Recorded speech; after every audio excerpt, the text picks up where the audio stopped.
Floyd was essentially untouchable, and I don't think you'd see that. Part of the question at this point, which I think some of the fans are responding to, is what does Floyd have left? 2 years out of the ring, and at those 2 years being from 38 to 40, which physiologically are important years, in the average, man's physiology. So, would it be happening at Floyd's peak? Probably not. It wouldn't be sellable. It's the doubt that makes the fight.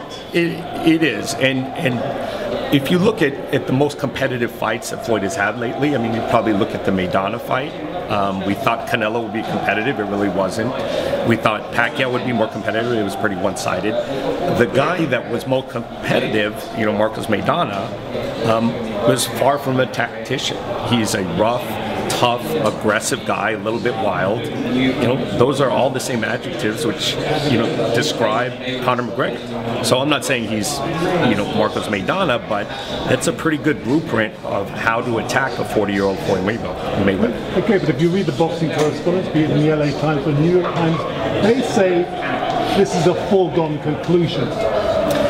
And we've all been around the sport long enough to know that the foregone conclusions rarely are.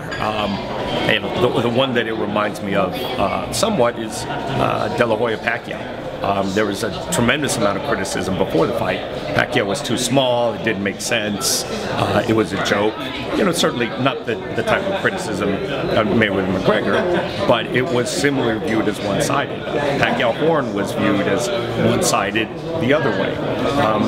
The reality is we have a strong, aggressive MMA champion who's much bigger than Floyd, who has nothing to lose. Floyd's got everything at stake here. So, look, I'm as much of a boxing purist as anyone, but I tend to like variety in my sport. So I don't want to see entire card or entire sport of tactical fights or brawls for that matter. So I look at this event as sort of like a summer blockbuster movie. This is Transformers. It's fun. It's mass market. It's enjoyable.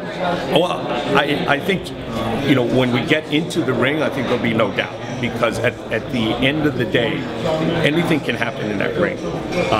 We're assuming that Floyd is going to be at his best and that Conor won't be able to compete, and I just don't think that's a safe assumption. Thank you very much. All right. Yep.